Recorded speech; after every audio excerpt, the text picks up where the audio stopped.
Hello everyone and welcome back to this fic. Today we'll be reading Be Nice to Me by Woweethebug. Warning if I sound like my throat or have any voice cracks. I'm so sorry. I've got really bad hay fever and I've just been out on a run, so that's not very good. But quick warning for this fic. The archive warnings are just graphic depictions of violence, and there's also suicidal thoughts, bullying, child neglect, homelessness, self-harm, exhaustion, and medical... I can't say that word, I'm so sorry. But I'm just warning, if any of those trigger you, I'll also put them down in the description if you want to just double check. But if any of them trigger you, please do not listen to this fic. You are more important than listening to this. So please keep yourself safe. And let's get on with the full fic summary. Pain makes people do stupid things. Love can save people from doing those stupid things. Izuku, drowning in pain, both physical and mental, does a stupid thing. Shota and Hisashi plan to save him with blood, love, and therapy. Lots of it. I give Izuku pain and throw Thawa on to fix it. Or I forgot to mention, this is a fic with 10 chapters and it's still going, and there's currently 22,483 words. I have got permission from the amazing author of TikTok, so I will be linking their TikTok below. So anyway, let's get on with the fic. Izuku sits in his dim dorm room, the only light source being the all-night light he's sitting by. The quiet but somehow loud ticking of an old all-night themed clock fills the room. His back is against a cold wall, his legs crossed. His left hand holds a small blade he took from a pencil sharpener he got at a convenience store nearby. Izuku's right arm is covered in bleeding lines, the thick red liquid pouring out from them. Probably shocking amount. He hasn't meant to go this deep. It just got away from him. He stared at the cuts, trembling as emptiness dulled the fear and guilt in his eyes. Thoughts of what he just did, the progress he ruined, mixed with that sick satisfaction of relapsing. His chest feels heavy in dull shame. His arm burns and aches with his pulse being a constant reminder. Izuku's eyes dart from his door. He knows he should have locked his door, that anyone could walk in on him, despite the late hour, but part of him whispers that who would even care to check. He's just been fine all day. He's actually had a good day, so why is he sitting here against the wall bleeding? He's overreacting. He's being needy. Izuku's vision blurs in and out of focus. He can't tell if he's just zoning out or disassociating again. He's aware, though just zoning out. Right. Izuku can't focus his mind to think of the correct answer, or just in general. He can't force his body to move, even though he needs to clean up the mess that he knows he's going to be sore from sleeping on the ground, if he even sleeps. He has class tomorrow, but it's the same, it always is. People notice his slight distraction after nights like these. When he can't think through the sick feeling he gets the day after relapsing. They notice, they ask what's wrong. He always says he's fine, that he just didn't sleep well, that he woke up earlier than usual. It always works. Maybe they turn away and look concerned, and maybe they give him a suspicious glance across the classroom at lunch, but those are just signs to try harder and to hide it better. Izuku's mind drifts to the topic of death and makes it come sooner than it probably fated to be. He's come close so many times. What's stopping him from dying? He regrets his chance at escape just to help others. He never regret it. Saving people, he will never will. Those nights like these make him wish he had a rope or pills, something painless. But he'd never do that. He's not suicidal. He just yearns for a release. He's not suicidal though. He's not. Izuku tries to will his mind to make his body move. His limbs feel like lead. His head buzzes with what probably dehydration and exhaustion. His eyes feel heavy, the same disgust that's always prominent in his unmotivated glaze. The glaze that locked on the cuts adorning his arm. Izuku blinks and the world changes. It's light out, his alarm is ringing across the room and birds chirp from outside. He sighs as warmth from the sun lights up his body. A sudden change to the coldness of the night. He doesn't know if he fell asleep or passed out or zoned out the whole night. He doesn't really care enough to find out.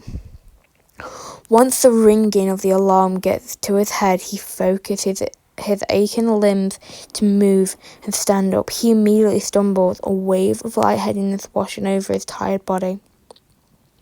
His arm hurts especially, and he knows why. He glares at the cuts. He's feeling childish for relapsing for no apparent reason. He should have tried harder. He should have actually gotten rid of the blade when he swore to himself to stay clean this time, to tell himself, just like the last time before that, last time. And for the dozen or so times before that, even though he knows he shouldn't blame himself, he still does. He knows recovery won't be easy, especially alone, but he still refuses help. He doesn't want to stop, but he doesn't want to risk his mum finding out. The only way to fully present that is stopping. His mum would be disappointed, and he feels nauseous at the mere thought of Inko finding out, really at anyone finding out, but he can picture her pitiful and soul-filled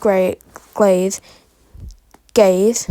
He can picture how she'll cry, lock him up in their house, probably unenroll him from UA. He can't have that. He wouldn't make it through that. Once he slid off the uniform, he started walking. He didn't care he left a mess of blood. No one else is going in there anyway. He starts walking down the hall to the elevator. He zones out, and now he's at the door to Watanabe's classroom. He takes a deep breath, shoving away the pain in his arm and the mild confusion away. Izuku inwardly groans before pushing the large door open.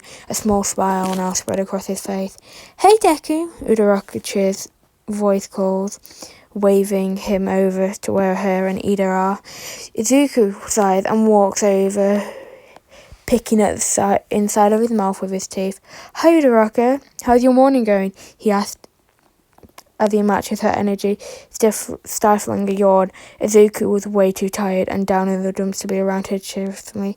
"Good. Me and Ida were just talking about the test today. Did you study? We did a study group last night, but no one could get a hold of you," Udaraku rambles. Izuku's eyes widen at the reminder of the test. The world goes unfocused.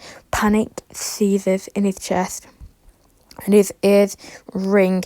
He could hear Udaraku and Ida talking, but he couldn't make out the word test. Those four letters sounding thoughtfully thought out his mind. How had he forgotten? He had perfect or close to perfect scores all year. The sudden drop will attract unwanted attention. Ozawa Sensei would get mad or disappointed. Maybe they'll call Inko or to a dawn check. His breathing picks up at the thought of the people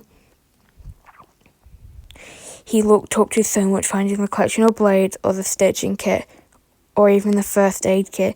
The last ration part of Izuku tells him it would never happen, but he pushes that away.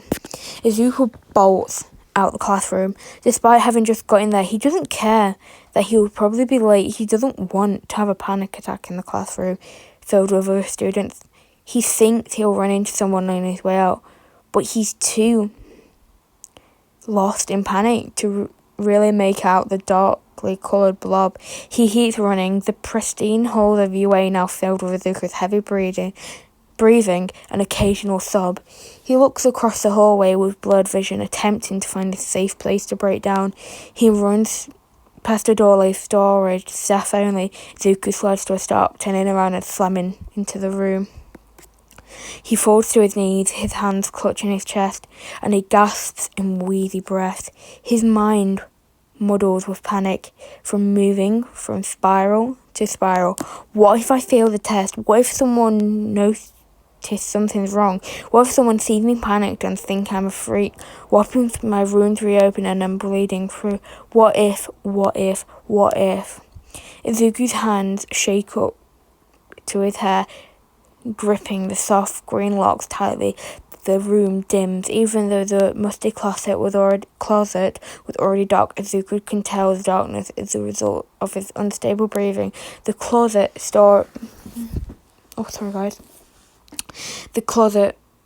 storage closet gets smaller, as if the walls were closing in on him. Panic strikes his chest painfully with each thought, each sound, each what if. He tugs on his hair harshly. He lets out a breath of pain and immediately tucks it back in. He keeps tugging. The pain, not enough. He rips harder at his hair, feeling fresh, sharp, hurt, shooting through his head as he tugs locks of hair out. He gasps in pain this time, not panic. The pain grounds him. The shadows crawl back into their normal spots. The walls stop closing in around him. Zuko focuses himself to take a deep, shaky breath. He focuses on the prominent ache in his head and the warm stiffness on his hands. The doorknob turns. Izuku's heart plummets to his churning chest. His vision narrows to the door. All progress on calming down is lost because someone couldn't mind their business. The door opens. Azawa? Okay. That was quite a short chapter. These are just the chapter notes from Future Author. This is a goddamn short. Oh my god, I'm so sorry. They get longer, I promise. From the writing gets better.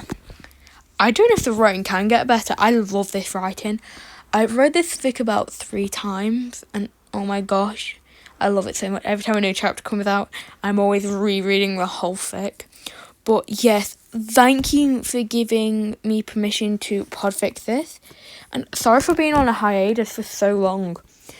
I know I kind of just posted a video, and I'm so happy that I got 107 views. I'm so happy with that. I don't know why. And I just I lost where I was because I got logged out my AO3 account. Still not in it yet. I'm just having to use a different account for now. I will get back on that thing, I promise, guys. But I'm now on summer break, so I've got a full day tomorrow, and I'm just going to podfic this and see how much I can get done. But thank you again, so hopefully I can get part 2 out of it tonight or tomorrow. Well, chapter 2. Bye guys, and remember, if you suffer from anything like this, please get help.